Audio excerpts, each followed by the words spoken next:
vítám vás u nejnovějšího videa, kterým budou knižní přírůstky za třetí čtvrtletí roku 2023, tedy za červenec, srpen a září.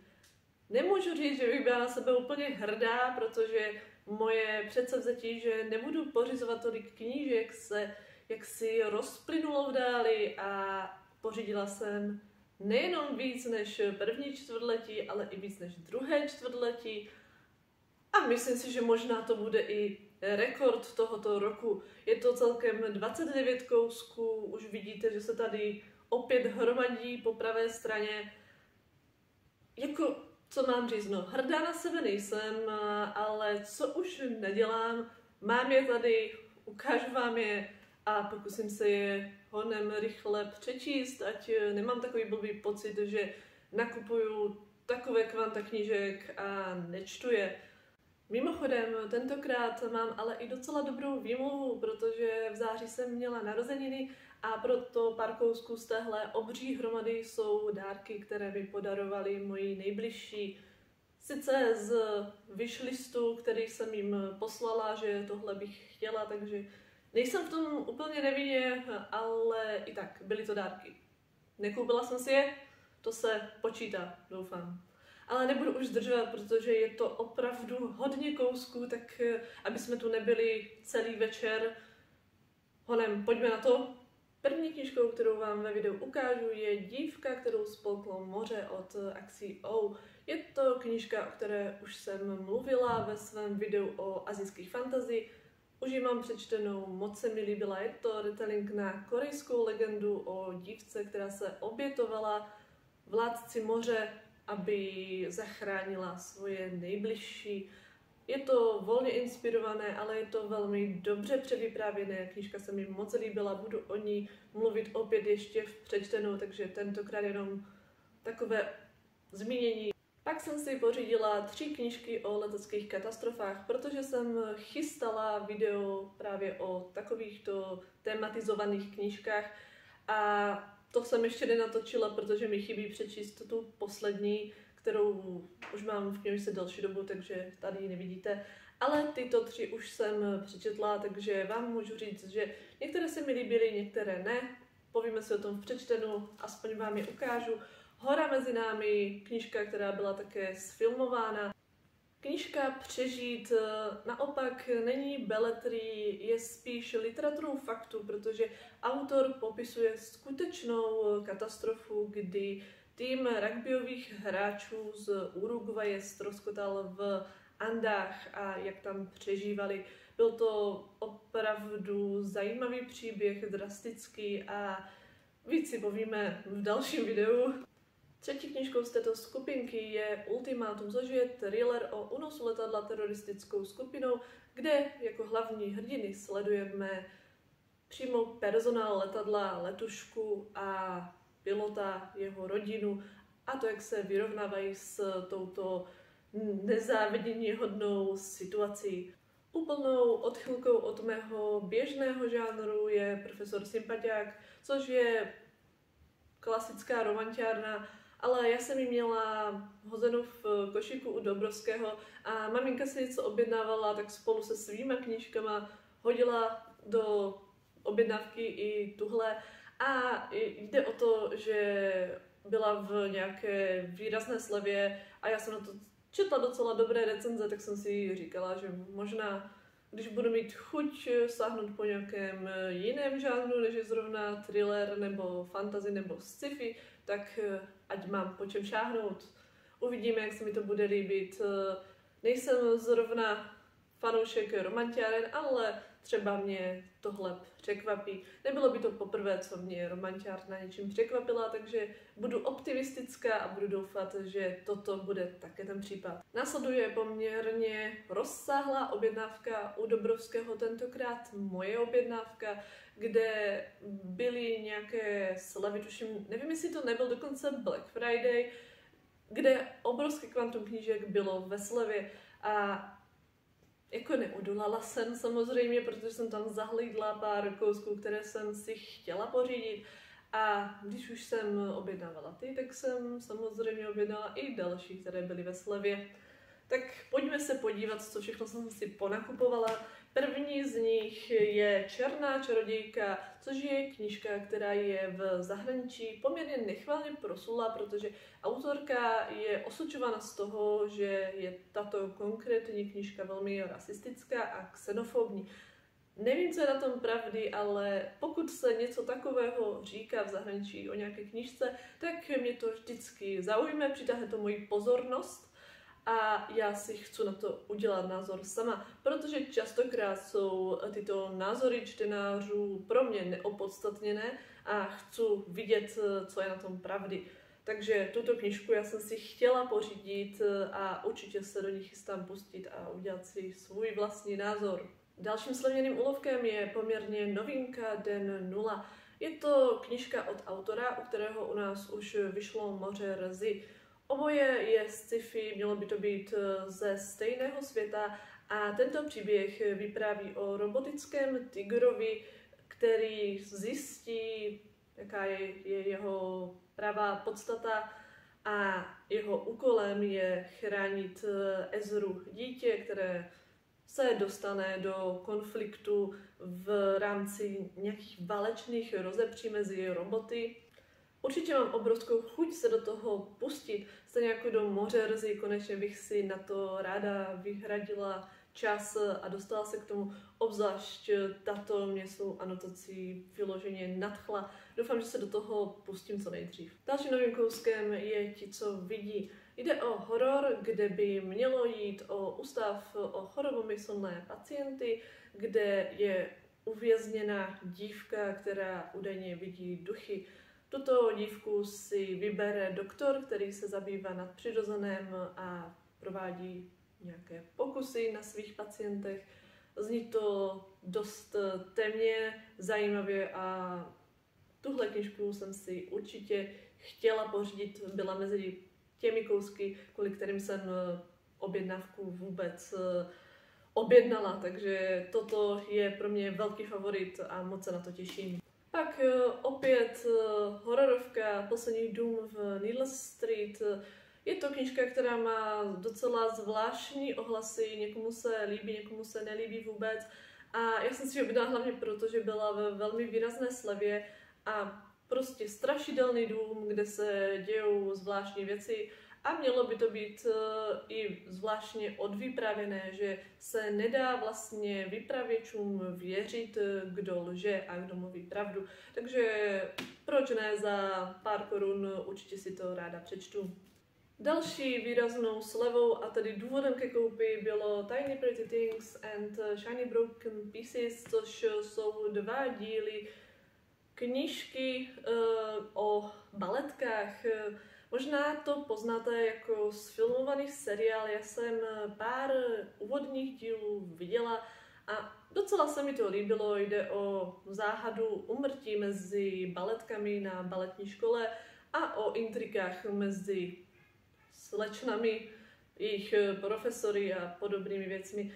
Vypadá to docela zajímavě, i ten seriál vypadal docela zajímavě, ne jako nějaké dílo, které bych teď musela nutně urgentně dokoukat a rychle si to přečíst, ale za nějakých 20 korun nevidím důvod, proč to nevyzkoušet. Dobrá cena a proč ne? Možná mě to překvapí a bude to nakonec opravdu dobrá série. A posledním kouskem nakupu od Dobrovského byly tyto 3 díly trilogie Adept místodržící stín od polského autora. Jde o takovou tu hutnou, správnou fantazii se spoustou magie, se spoustou postav a se spoustou zvratů. Má dost dobré hodnocení na facebookových knižních skupinách, ale i na zahraniční databázi, takže neviděla jsem důvod, proč si to nepořídit, obzvlášť zase ve slevě. Myslím si, že tohle by mě mohlo bavit, takže prostě další nákup, no.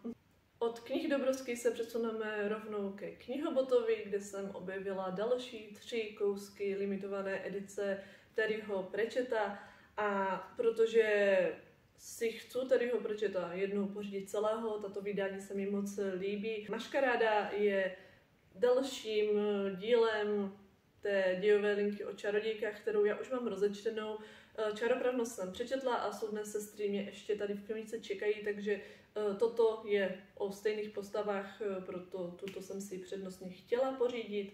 Pak tu mám Pyramidy, kde mě kromě krásné obálky, která je jedna z nejkrásnějších v té sérii, zaujalo to, že je to o pyramidách a taková jakože parafráze na Egypt, protože jako malá jsem Egypt zbožňovala jako většina dětí a tento konkrétní díl mě už zaujal, když jsem si projížděla, o čem jednotlivé díly jsou, takže tento jsem také velmi chtěla ve sbírce. A třetím je Eric. Musím vyzdvihnout, jak nádherné obálky tato limitovaná edice má a to, že já se vždycky těším z každého kousku, který mi přibyde z této série do knihovničky, už jenom proto, že se na ně tak nádherně kouká a opravdu se nemůžu dočkat toho, až jednou budu mít všechny. A knihobod po druhé, tentokrát 3 knížky v angličtině. Jedno je další verze Divergence do mojí sbírky, protože několik divergencí v různých jazycích nestačí a chtěla jsem i tuto obálku. Trošku mě mrzí, že je tam poškozený hřbet, což jsem si na fotce nevšimla, ale jinak se mi toto vydání vizuálně moc líbí a do sbírky prostě jsem ho chtěla, no tak mám ho.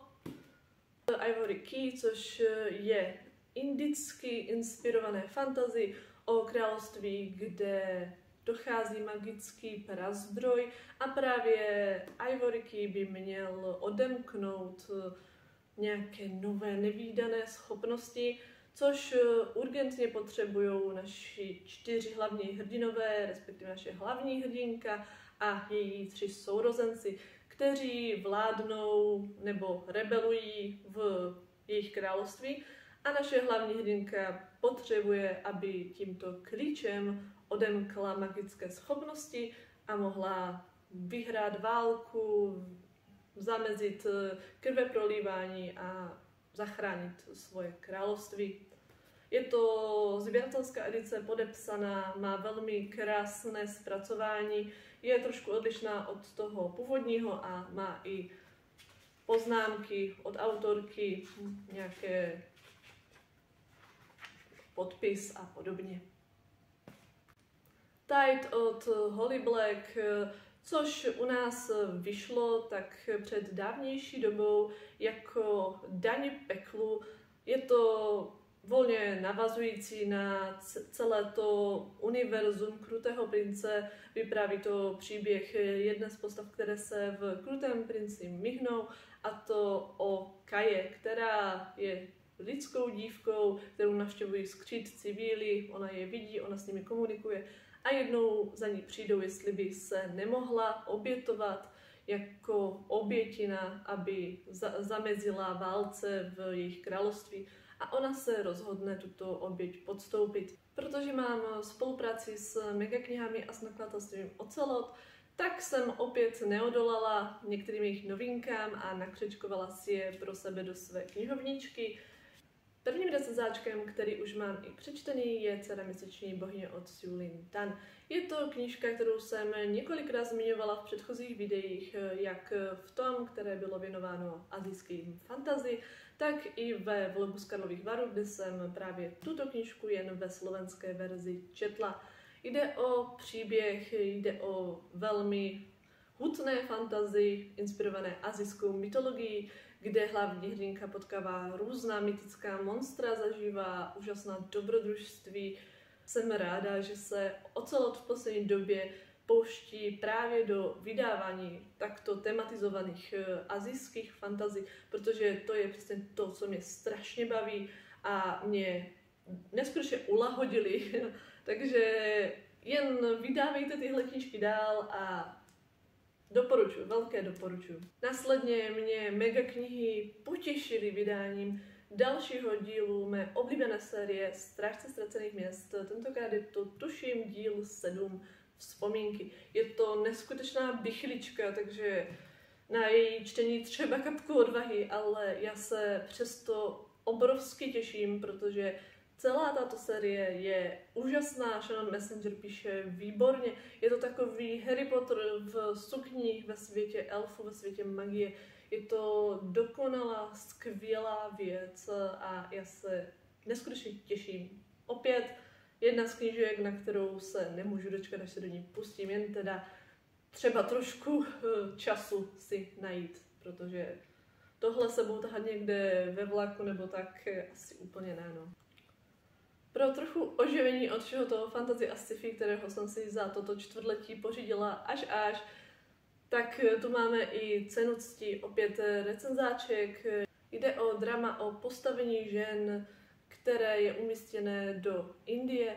Hlavní hrdinkou je americko-indická žena, novinářka, která má napsat článek o indické dívce, která se dostala do zlé situace. Naše hlavní hrdinka se do své rodné země úplně nehrne, ale nakonec tam nejenom poznává dívku, o které má psát a víc se přibližuje celé situaci, ale poznává tam i muže, do kterého se zřejmě zamiluje. Vypadá to na zajímavý příběh, takový ten trošku surovější, co se týče tradic, postavení žen v jiných kulturách, střetu kultur, ale moc se na to těším. Určitě to bude příjemné osvěžení od knížek, které běžně čtu, takže Cena cti, brzo se o ní dozvíme víc. A posledním nečekaným recenzáčkem od Ocelotu je Panter s měsíčníma očima. Je to knížka pro děti, ale nalákala mě svým vizuálem, svým zpracováním. Já tím, že občas trošku fušuju do umění, tak mám velmi slabost pro krásně provedené knížky a některé dětské knížky, přiznejme si, jsou na pohled úplně úžasné, uchvatné a chcete je. Tato knížka je hlavně úžasná svými ilustracemi, které v úžasném kontrastu pracují s barvami a zaujmou nejen pohledy malých dětí, ale i pohledy dospělých. Je nádherně zpracovaná a mimo to přináší dětem i pohled na nová zvířátka, které třeba neznali. Zajímavý přírůstek pro zvídavé dětičky, pokud mají rádi zvířátka, a pro mě je to víceméně taky dost zajímavý přírůstek, minimálně na moji věkovou kategorii a podobně, ale je to krásná knížka, více si o ní povíme v přečtenu pravděpodobně. A blížíme se k úplnému závěru videa, k mým narozeninovým dárkům, což jsou tyhle všechny kousky. Jen velmi zběžně, protože nechci vás zdržovat hodinovým videem. Belladonna Fantasy, která vyšla mimochodem teď i u nás s krásnou ořízkou, ale já mám slovenské vydání, i tato má krásnou obálku a jako ta ořízka by to vylepšila, ale líbí se mi i toto vydání. Je to fantasy o dívce, která vidí duchy a kterou si předává jeden pěstoun k druhému, dostane se k nějaké své vzdálenější rodině, kde zjišťuje, že se tam udály nějaké podivné věci. Od knížky očekávám temnou atmosféru, trošku young adult fantasy, nějaké zajímavé zvraty a stejně jako na ty ostatní se na ní moc těším. Dalším dárkem byli My všichni nerádi, což tak trošku na mě působí jako Hunger Games, krveprolívání, soutěž o moc a jeden vítěz, který získá magickou moc pro celý svůj rod. Má to dobré hodnocení v zahraničí i u nás a teď tomu vychází druhý díl, je to duologie. Rozhodně chci se do ní pustit a těším se. Oproti dvěma zmíněným novinkám, toto je trošku starší kousek, ale vám určitě dobře známý, protože je to Spasitel od Andyho Weira. Je to sci-fi, je to čistokrevné sci-fi od slavného autora, kterému vyšel i knížka lomeno film Marťan. Na toto se moc těším, moc jsem si to chtěla přečíst, jenom jsem se pořád nedokopala k tomu si knížku nebo kteroukoliv knížku od autora pořídit. Teď konečně mám možnost. 3 zmíněné knížky byly dárkem od mého přítele a teď 2 dárky od mojí nejlepší kamarádky, která mi vybrala Železného vlka od Siri Petersen, což je autorka, která u nás vydala slavnou trilogii Havraní kruhy, která byla slavná před x lety, ale já jsem ji četla, mně se moc líbila. Možná spíš poznáte ten název prvního dílu Odinovo dítě. První díl se jmenoval Odinovo dítě, takže spíš možná tak vám bude známější. Železný vlk má být příběh ze stejného multiverza, jen o jiných postavách v jiné krajině. Opět to má být velmi krvelačné, drastické, drsné čtení, taková ta drsňácká fantazie. Moc se na to těším, ještě jsem se k tomu nedostala. A Smrtící vzdělání od Naomi Novik, což je opět velmi slavná autorka, které nám u nás to vyšlo víc. Já už od autorky něco četla, to, jak píše, se mi moc líbilo, proto očekávám, že se mi bude líbit i tato její série, která je obecně velmi pozitivně přijímaná. Je to žánrově Dark Academy. Příběh měl vyprávět o nějaké magické temné akademii, kde se potloukají nestvůry po chodbách a útočí na svoje studenty. Studentský život je tady vyloženě boj o život a zní to zajímavě. Určitě se do toho někdy v blízké budoucnosti pustím. Doufám. A dostali jsme se do úplného závěru s posledním přírůstkem, posledním dárkem k narozeninám, to od mojí maminky. Jde o přírůstek do mé sbírky knížek o mé oblíbené autorce, od mé oblíbené autorky Laini Taylor, Dcera kosti a dýmu po milionté prvé. Tentokrát je to podepsaná, limitovaná kopie, první vydání, podepsané autorkou, číslované, ulovila ho maminka na knihobotovi. Já z toho mám obrovskou radost, je to obrovská věc pro moji sbírku. Tohle jsem ještě neměla, tohle jsem moc chtěla, jsem ráda, že to mám. Aktuálně to zřejmě znovu číst nebudu, minimálně kdybych si to chtěla přečíst, tak ne v této verzi podepsané, ale některé z těch dalších verzí, které mám, což jich mám hodně na výběr. A tohle je spíš takový doplněk do mojí knihovničky. Moc se z něho těším, mám obrovskou radost a děkuju všem, kteří na moje narozeniny kupují knížky pro mě, protože to jsou nejlepší dárky. Pro knihomola nic nepotěší knihomola víc než dobře vybraná knížka, ideálně z mého seznamu knížek, který vám pošlu. Takže moc krát děkuju všem, kteří přispěli k mým narozeninám a do mojí knihomolské sbírky. Tímto jsme se dostali na úplný závěr dnešního videa, které bude pravděpodobně velmi dlouhé, i když jsem se snažila to zkracovat, jak se dalo. Rozhodně mi napište, jestli jste některou z knížek, které jsem vám ukázala v tomto videu, četli, co jste na nich říkali, jestli se vám líbily, nelíbily a můžete mi poradit, do které se mám přednostně pustit v nejbližší době. Moc krát děkuji za pozornost a uvidíme se někdy příště u nějakého dalšího videa. Mějte se pěkně.